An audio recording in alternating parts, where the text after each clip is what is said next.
Quand l'homme aura coupé les derniers arbres, tué le dernier animal, pêché le dernier poisson et pollué la dernière rivière, il s'apercevra que l'argent n'est pas comestible. C'est une citation de l'Amérindien Sitting Bull qui a vécu de 1831 à 1890.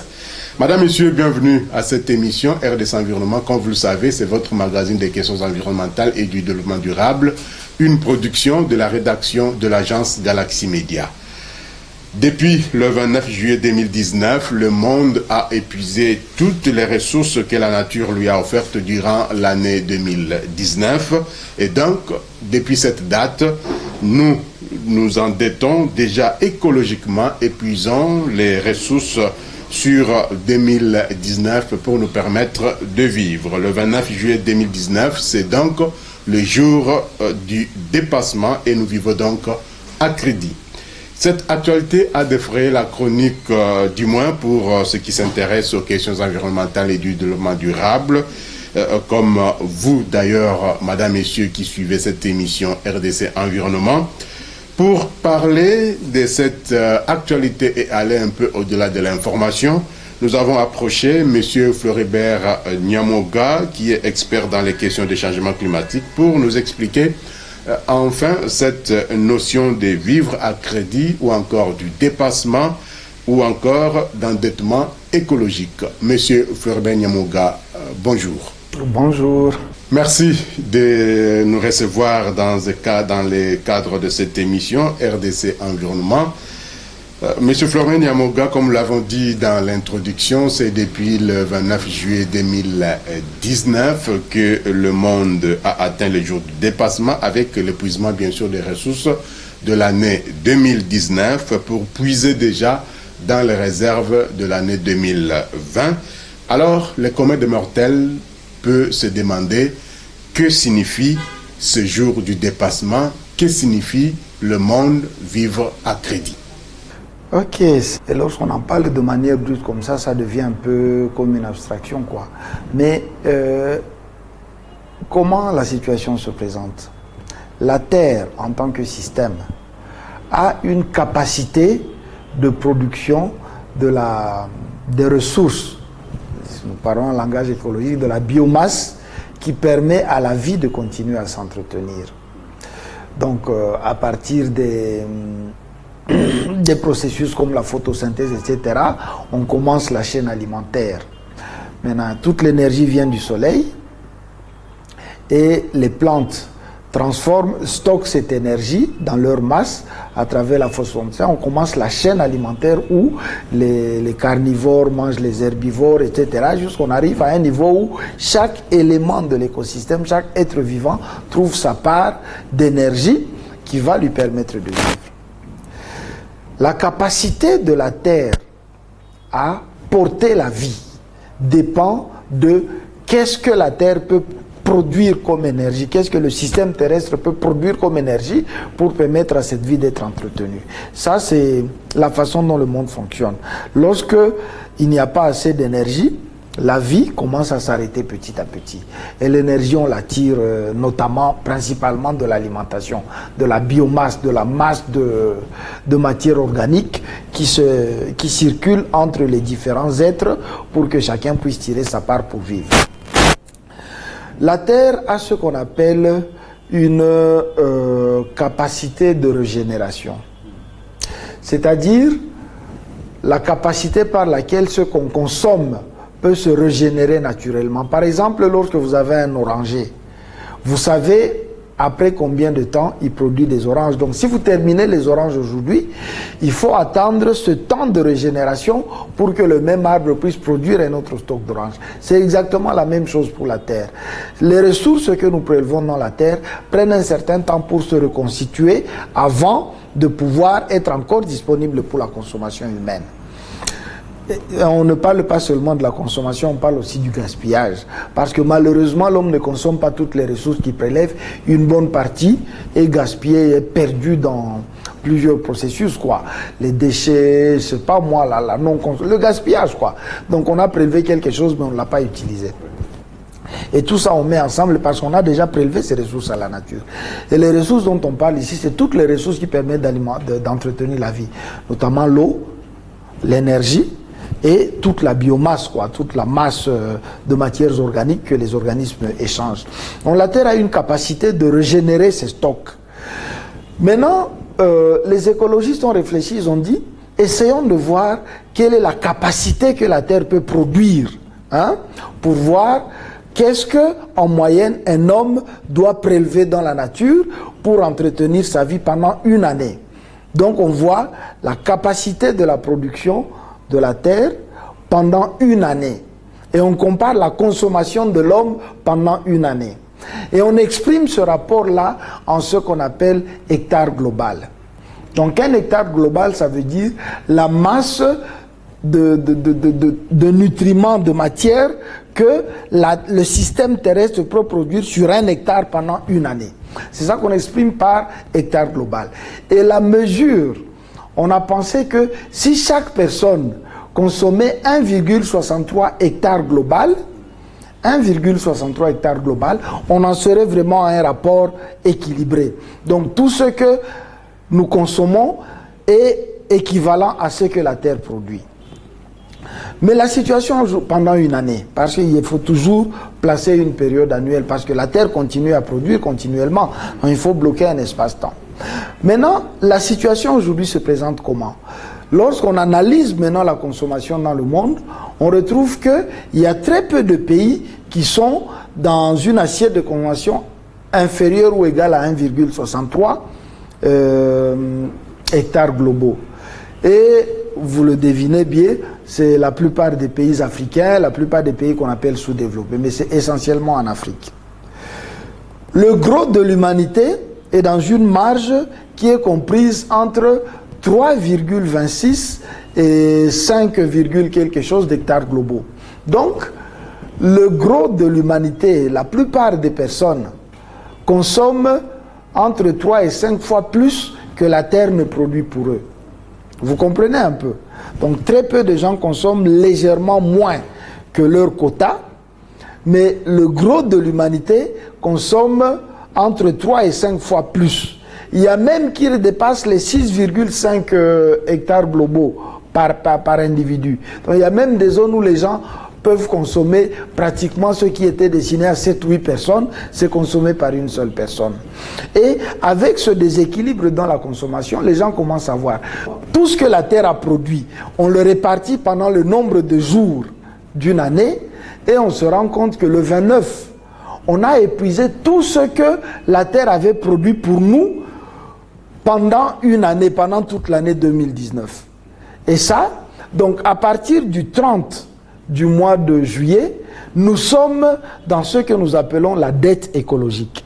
Donc nous commençons à consommer à crédit sur ce que la Terre produit pour l'année 2020. Et chaque année, ça se repousse encore. Aujourd'hui, nous l'avons épuisé fin juillet. Peut-être que l'année prochaine, en prenant la dette de cette année, en ajoutant la consommation, peut-être que nous allons l'épuiser en mai ou bien en avril. Donc, c'est un peu ça. C'est de là que viennent ces analyses. Et pourquoi on fait ces analyses? C'est pour que l'homme prenne conscience du fait que la ressource à laquelle nous avons accès pour entretenir la vie n'est pas infinie. Elle a besoin d'un temps de renouvellement. Et si notre temps de consommation est plus rapide que le temps de renouvellement, nous allons entrer dans la carence. On a encore la dette écologique, il y a un niveau où la dette peut être encore gérable. Il y a encore assez de ressources pour continuer à prélever. Mais si nous laissons à la génération future une dette écologique qui sera trop lourde pour eux à gérer, ils vont rentrer dans ce qu'on appelle la carence de ressources. Et la carence s'exprime par la famine, la rareté de l'eau, la rareté de toutes les ressources que la nature met à la disposition de la personne. Voilà un peu l'image dans laquelle nous sommes en train de vivre aujourd'hui.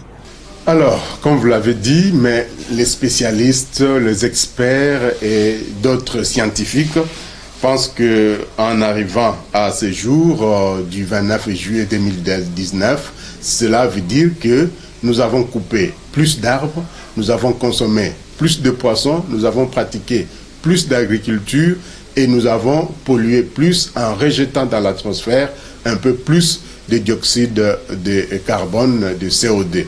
Est-ce que vous êtes de cet avis? Les éléments qui contribuent à la vie, hein. La Terre est là. On a repéré un certain nombre d'éléments qui sont capitaux pour la vie. Et ça rentre dans un certain nombre de secteurs. Il y a l'alimentation, il y a l'énergie, il y a tout ce que nous développons comme mode de vie, ce qu'on appelle en général la consommation.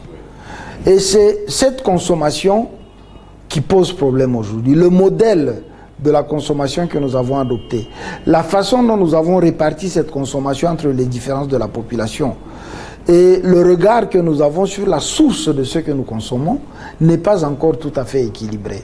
Donc nous consommons beaucoup plus que nous produisons. Rentrons dans le cas par exemple d'un père de famille qui ne gagnerait que 100 $ le mois, mais qui chaque mois est obligé de consommer 200 ou 300 $. Ça veut dire que les 200 $ supplémentaires, il est en train de les prendre quelque part, de les emprunter pour qu'il continue à vivre. Il n'arrive pas à vivre avec les ressources qui sont à sa disposition. Ça, c'est un cas, évidemment, où ce qu'on gagne est inférieur à ce qu'on devait recevoir. Mais ce qui se passe pour la planète Terre, c'est en rapport avec le mode de vie. Vraiment, si chacun pouvait, si on pouvait maintenir le cap sur 1,63, comme on a dit, hectares globaux, personne ne serait en carence parce qu'il y a assez de ressources là-bas pour faire vivre quelqu'un. Il y a même des excédents qu'on peut arriver à avoir selon notre mode de consommation. Mais le problème, c'est qu'avec les modèles de développement, les modes de vie que nous avons adoptés, nous avons crevé le plafond. Il y en a qui sont à 3 fois, 4 fois, 5 fois, 6 fois plus que ce qu'ils devaient pouvoir consommer. Et c'est en rapport avec ça que quelqu'un comme Evo Morales est connu surtout pour avoir été président de la Bolivie, mais c'est aussi un grand activiste écologique. Il a dit ceci: nous pouvons payer la dette écologique en changeant les modèles économiques, d'abord les modèles économiques, et en renonçant à la consommation de luxe. Donc pour lui, il voit directement la consommation de luxe. Vous avez besoin de brosser les dents. La consommation, ce n'est pas seulement des choses extraordinaires. Hein. Vous avez besoin de brosser les dents, vous pouvez le faire avec un verre d'eau. Mais vous ouvrez un robinet pour, juste pour prélever un peu d'eau sur votre brosse à dents et vous faites couler 2 litres d'eau. C'est une consommation de luxe, c'est un gaspillage. Là où vous pouviez utiliser un verre, même moins d'un verre, et avoir le service, vous gaspillez 1 litre. C'est ce genre de comportement. Donc, en renonçant à la consommation de luxe, en mettant de côté l'égoïsme, il a trouvé, tu sais, c'est un politique, hein, Evo Morales, c'est un politique, il voit toujours, il est de tendance socialiste, quoi. Il dit que les gens devraient se partager les richesses. Et c'est de là qu'il parle de l'égoïsme, mais c'est vrai aussi sur le plan écologique, en mettant de côté l'égoïsme et l'individualisme. Et en pensant globalement à l'homme et à la planète Terre. Donc, pensez à l'homme par rapport à la planète Terre comme quelque chose de global. Non pas comme un individu qui est en train d'évoluer en solo, parce que notre vie est liée les uns aux autres. Moi, je peux poser un acte aujourd'hui, et sur le plan écologique, il a des répercussions sur quelqu'un qui vit au pôle Nord.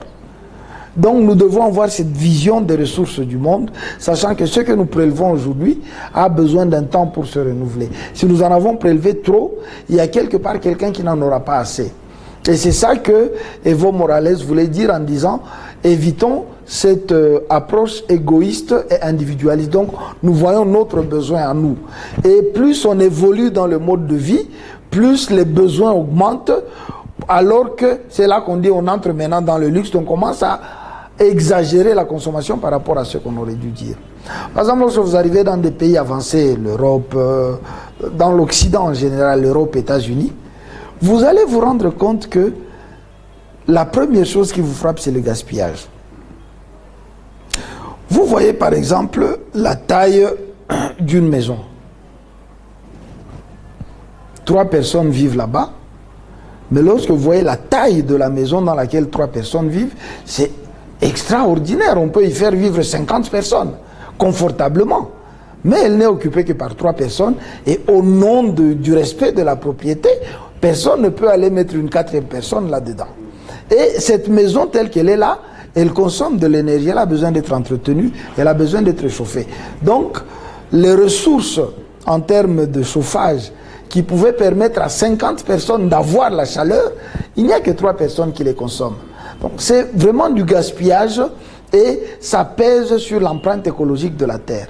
Donc si nous cessons de voir nos propres vies comme étant des unités séparées et nous les intégrons dans un ensemble que constitue la vie de tous les hommes dans la planète, nous allons être conscients que lorsque moi, je consomme 1 litre d'eau alors que j'aurais dû en consommer 50, il y a quelque part quelqu'un qui va manquer de l'eau. Maintenant, aujourd'hui, la situation, lorsqu'on fait le calcul, eh ben, le 29 juillet, on a épuisé tout ce que la Terre avait produit pour nous, pour tout 2019. Donc on a les 5 mois qui restent en 2019 où nous sommes en train de vivre à crédit. Et c'est ça qu'on appelle la dette écologique, et c'est de ça que Evo Morales avait parlé. Si on change de mode de consommation, on abandonne la consommation de luxe, on abandonne l'égoïsme et l'individualisme, on peut payer cette dette écologique. Vraiment, comme vous l'avez dit, le président bolivien Evo Morales l'a d'ailleurs déjà dit, mais M. Fleury, le mal est déjà arrivé, oui. La situation est ce qu'elle est, nous avons déjà consommé toutes les ressources de 2019 et nous vivons à crédit, le monde vit à crédit. Aujourd'hui, nous sommes devant les faits, un fait accompli, qu'est-ce qu'il faut faire, quel comportement faut-il adopter, quelles actions faut-il mener pour faire reculer cette date, pour reculer en tout cas ces jours du dépassement, pour que nous puissions, parce que nous le savons, il y a 20 ans, ces jours arrivaient au mois de décembre ou encore au mois de novembre, mais maintenant, ces jours ne cessent de s'approcher pour arriver aujourd'hui déjà au mois de juillet 2019. Vous savez, la conscience écologique n'est pas si vieille que ça. Il n'y a pas longtemps que l'homme a commencé, si on regarde le temps que l'homme est resté sur Terre, hein, par le temps où l'homme a pris conscience de son environnement, que c'était quelque chose de fragile qu'il fallait gérer, il n'y a pas longtemps. Aujourd'hui, on commence à mettre sur la table les grands problèmes comme la perte de la biodiversité, comme les changements climatiques, comme l'utilisation rationnelle des ressources naturelles, tout ce qu'on met sous le concept de développement durable. Comment nous pouvons continuer à vivre tout en permettant à ceux qui viendront après nous, je ne sais pas combien de générations, de continuer aussi à vivre des mêmes ressources que la Terre donne. Et les solutions ne sont pas très compliquées.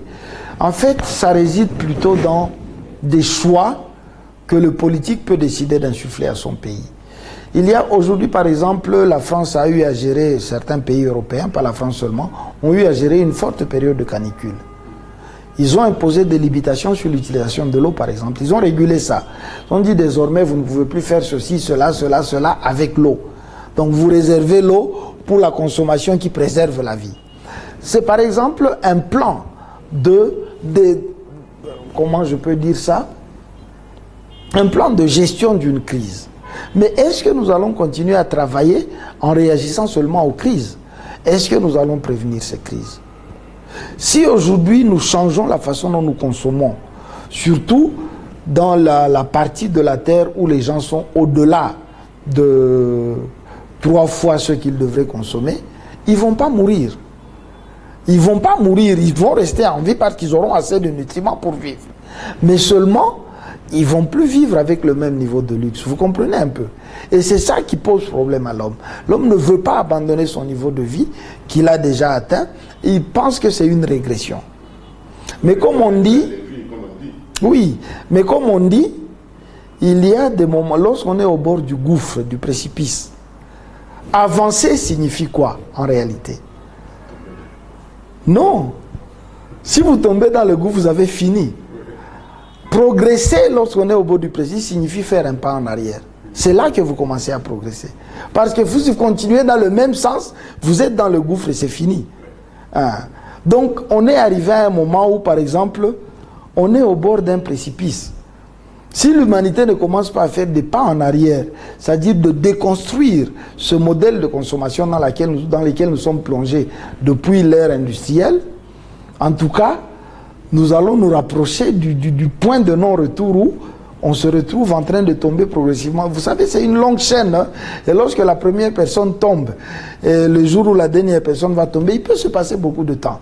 Mais tant qu'on n'a pas encore changé d'orientation, on finira tous par tomber dedans. Mais c'est ça la situation que nous vivons aujourd'hui. Et malheureusement, les écologistes parlent, ils tirent la sonnette d'alarme, ils demandent aux politiques, mais il y a tout ce que nous avons appelé la puissance financière. La puissance financière qui s'est construite sur ce mode de consommation justement que nous avons. Il y a le politique qui décide en fonction de ce lobbying financier international. Et donc les bonnes décisions qui permettraient à la Terre de résister, de payer la dette écologique, on a du mal à les faire prendre par le politique. Vous voyez un peu. La RDC est engagée dans un des processus qui peuvent permettre de renverser ça, le RED+. On se dit, travaillons sur les facteurs que nous pouvons maîtriser, coupons moins la forêt, gérons mieux les stocks de carbone terrestre, essayons de voir dans quelle mesure, de notre manière, nous allons contribuer à payer cette dette écologique. D'autres pays peuvent y être engagés, mais vous allez trouver qu'à côté de ça, c'est un combat contre beaucoup d'autres éléments, quoi. Nous avons quelqu'un qui a vraiment le pouvoir, le plus grand pouvoir au monde aujourd'hui, qui ne croit pas en ces choses. Et il est en train de faire revenir un pays comme l'Amérique dans l'ère du charbon. Donc pour lui, non, c'est des fictions. Il faut revenir dans le charbon, on impulse l'économie. C'est un homme d'affaires. Il réfléchit en fonction de l'argent. Et il y a toujours un conflit entre l'argent et la rationalité écologique. Et c'est ce conflit qu'il faudra que l'homme finisse par résoudre, ou bien alors il va disparaître. Alors, M. Fleury, je reviens à vous. Le temps pour moi de donner quelques nouvelles. Une initiative nationale de plantation d'arbres a été lancée dans la matinée du lundi 29 juillet 2019. C'était d'ailleurs le jour du dépassement, comme nous l'avions dit tantôt. Et c'était dans le but de battre le record du monde de plantation de 200 millions de jeunes arbres en une seule journée. L'Inde détient actuellement le record du monde dans cette matière. Lancé officiellement par le Premier ministre éthiopien Abiy Ahmed en mai, le programme national de reboisement, également connu sous le nom de Green Legacy, vise à réhabiliter les arbres et les forêts perdues au fil des années. La secrétaire exécutive de la Commission économique des Nations Unies pour l'Afrique, Vera Songwe, a salué les efforts de la dite initiative et a déclaré « En rendant le pays vert, l'Éthiopie mène l'Afrique dans la réalisation de l'objectif de développement durable 15, dont l'objectif consiste donc à lutter contre le réchauffement climatique, protéger la biodiversité et renforcer la gestion des ressources naturelles. » Cette initiative consiste également à accroître la productivité des terres et des océans en général. Vera Songwe a ainsi exhorté davantage des pays à suivre l'exemple de l'Éthiopie. Il faut dire que l'objectif global à long terme de cette initiative est de planter 4 milliards d'arbres dans l'ensemble du pays, l'Éthiopie donc, et selon le ministère éthiopien de l'environnement, la plupart des jeunes plants plantés proviennent d'espèces d'arbres indigènes. Place à présent à notre rubrique événements à venir. Quels sont les grands faits qui vont faire l'actualité environnementale dans les jours à venir à travers le monde? Nous retrouvons à cela notre consoeur Naomi Makwela pour nous en parler.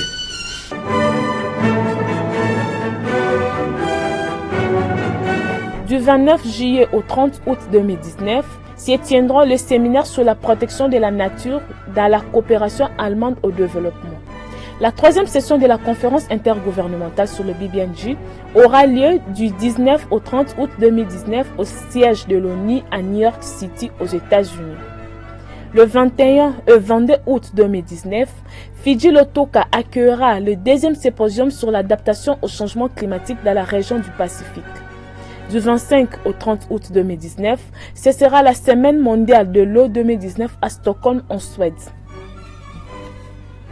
Du 26 au 30 août 2019, il va se tenir la formation sur les instruments de politique environnementale, changement climatique et biodiversité. À la fin de la formation professionnelle qui se déroulera sur 5 jours, les participants seront à mesure de comprendre les principaux instruments de politique publique utilisés dans le monde pour la gestion de l'environnement, des ressources naturelles et de la biodiversité. Et pour l'adaptation au changement climatique, ils seront à mesure de concevoir de politiques publiques environnementales fondées sur l'utilisation pertinente et la combinaison de différents instruments économiques et juridiques. La première réunion du groupe de travail à composition non limitée sur le cadre mondial pour la diversité biologique après 2020 aura lieu à Nairobi, au Kenya, du 27 au 30 août 2019. Enfin, le 26 et 27 septembre 2019, ce sera le colloque Géosciences, ressources, risques et technologies à Antananarivo au Madagascar. Il s'agit de faire le point sur la situation actuelle et l'évolution des connaissances dans tous les domaines des géosciences. Parmi les sections à traiter, les structures profondes, les structures du sous-sol et superficielles, axées sur l'étude fondamentale de la structure de la Terre, des implications de ces connaissances sur la vie humaine et en particulier du risque naturel. Le phénomène de surface et de l'atmosphère, axé sur les phénomènes qui ont lié à la surface de la Terre et dans l'atmosphère. Celle-ci inclut les diverses occupations de sol, y compris la végétation et la construction humaine et de leur évolution, les phénomènes migratoires, les phénomènes associés à l'atmosphère, les effets et les causes du changement climatique, les phénomènes infrasonores et leurs applications. Voilà, c'était donc là Naomi Makwela qui nous parlait des événements à venir, les grands faits qui vont faire l'actualité environnementale à travers le monde dans les jours à venir. Merci Naomi. On va terminer cette émission avec M. Fleury Nyamoga. Comme vous l'avez d'ailleurs dit, la RED+, vous l'avez évoqué. Alors, même si la République démocratique du Congo est considérée comme bon élève dans certaines situations, comme le cas de la RED+, la réduction des émissions dues à la déforestation et à la dégradation des forêts. Mais est-ce que, M. Fleury, le pays a avancé ou a reculé dans ce processus de la RED+, parce que apparemment c'est comme si on n'en parle presque plus, il n'y a pas d'actualité par rapport à ce processus RED+. Ouais. En réalité, vraiment dans la réalité, le pays n'avance pas beaucoup. On a avancé sur certains points, sur la préparation à l'entrée dans la RED+. Le pays a fait beaucoup de progrès, il y avait un certain nombre d'indicateurs, on les a tous dépassés. Maintenant, on rentre dans une période où il faut commencer à expérimenter. Il n'y a pas beaucoup de programmes qui sont déjà installés dans le pays pour essayer de faire passer, de concrétiser toute cette réflexion sur la RED+. Il y a tout un plan d'investissement qui a du mal d'une part à mobiliser les financements, d'autre part à se déployer sur le terrain. Et les quelques financements qu'on arrive à mobiliser, ils sont tous soumis à un certain nombre de procédures administratives, etc., qui font que vraiment, dans la mise en œuvre de la RED+, on n'avance pas beaucoup. Et ça, c'est vraiment dommage. On peut, vous voyez, il y a par exemple un chapitre important, la gestion de la forêt. Bon, on a un certain nombre de dossiers qui sont pendants. On a un code forestier pour lequel on a mis un moratoire sur l'attribution des titres forestiers. Et jusqu'aujourd'hui, on n'est pas dans un débat clair pour voir est-ce qu'on a arrêté, est-ce qu'on n'a pas arrêté. On dénonce toujours des cas d'abus. Vous voyez, ce sont des situations qui continuent à maintenir le pays en dehors de ses engagements, en dehors de sa contribution pour changer les choses. On a tout un tas de programmes agricoles qu'on a conçus qui devaient commencer à se mettre en place, une agriculture plus écologique, quoi. Mais les programmes pour les réaliser ne suivent pas. Donc on a bien avancé pendant toute la période de préparation du processus RED+. Maintenant qu'on doit être dans la phase d'expérimentation, la phase de mise en œuvre, on n'avance plus. Malheureusement, on fait du sur place. Et ça, c'est dommage. Bien, merci beaucoup, Monsieur Fleury, pour cet échange. Merci également à vous, Madame, Messieurs, d'avoir suivi cette émission RDC Environnement, qui reviendra bien sûr la semaine prochaine. Notre souci, c'est d'attirer en tout cas l'attention de chacun de nous sur les actes que nous posons, parce qu'il faut le savoir, tout acte que nous posons compte soit dans la préservation, la conservation, la gestion, bonne gestion de notre environnement, soit dans la dégradation de ce même environnement. Et chacun de nous est donc appelé à agir pour le bien de notre planète, cette maison commune qui ne doit pas brûler, parce que si notre maison commune brûle, c'est nous tous qui allons brûler. D'ici là, portez-vous bien et bonne suite des programmes sur votre chaîne. Merci de nous avoir suivis et merci à toute l'équipe qui a concouru à la réalisation de cette émission qui reviendra bien sûr, comme l'avons dit, la semaine prochaine. D'ici là, portez-vous bien et bonne suite des programmes sur votre chaîne. Prenez soin de vous, mais surtout, prenez soin de votre environnement. Au revoir et à très bientôt.